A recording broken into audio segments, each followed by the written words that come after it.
Right, here we are. Standard 8. Ooh, smells gorgeous.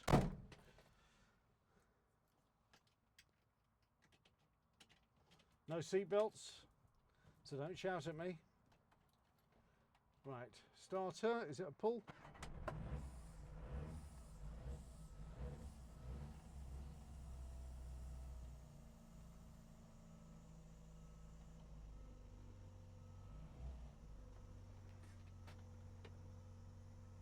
Indicators, oh, nice little glowing bulb there. Right, so here we are, back into the realms of, I suppose, relative economy motoring from the 1950s. This is the first ever standard that I have driven even.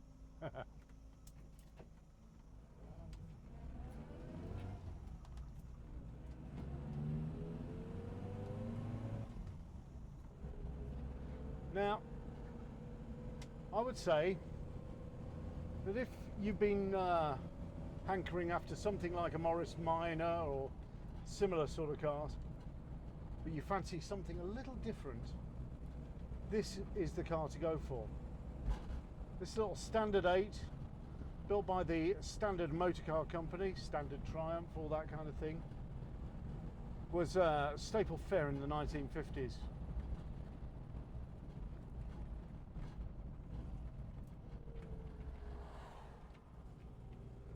Now, I think a lot of these in the past have been used as rally cars and the like and that sort of thing, which must mean they've got something about them, some sort of inherent good handling qualities.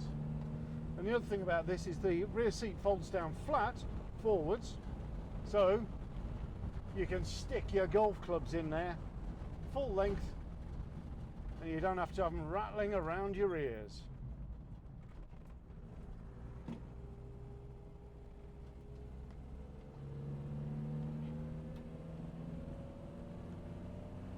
A nice little steady performer.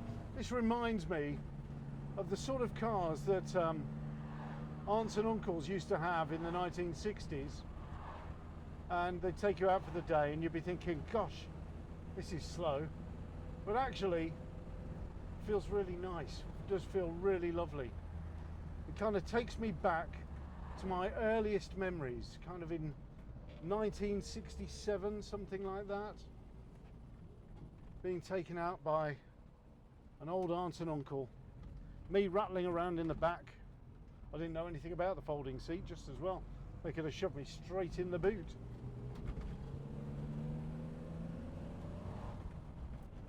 Just 4 gears, hasn't got long legs.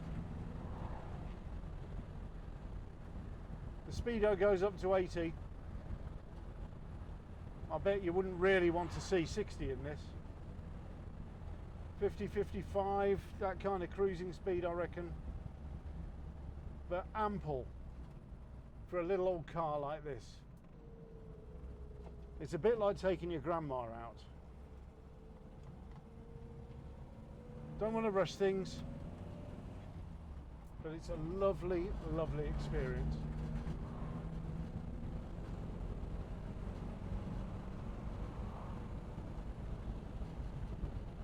Yeah, bowls along at 40 beautifully. And this one has apparently never been painted, apart from its original paint, of course, which it still wears, and wears very well.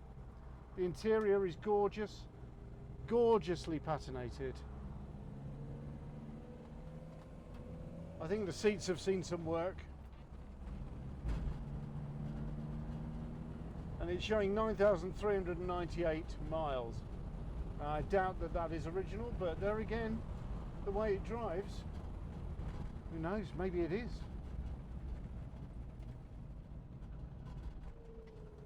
It does drive remarkably well. And it sings along. You've got all those mellifluous gearbox notes in there. It's just a lovely place to be. And actually, this has got wing mirrors, and these are some of the first wing mirrors that I've actually seen on a car that have been of any use whatsoever. They're well positioned.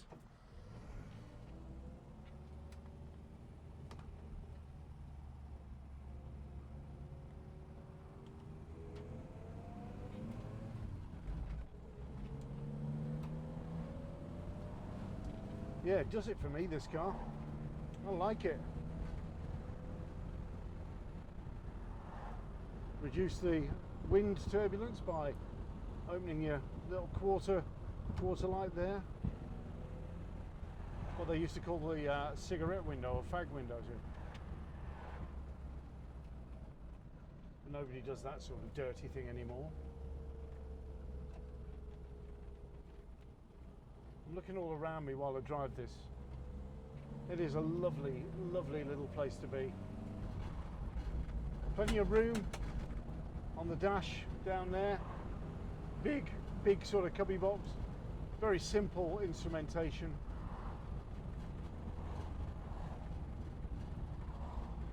A little family runabout for the weekend. Take it to shows, take it to the shops, take it wherever you like. Well mannered on the road, easy to drive for people, even for people used to modern day cars. This car handles very nicely, no power steering, you've got a big steering wheel, helps you get it into the corners. The steering's nice and light, yet positive at higher speeds. You don't want to rush around in this thing. This is just a beautiful piece of motoring history.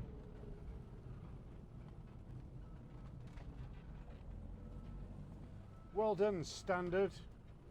You set the standard with these little cars. What a brilliant little thing.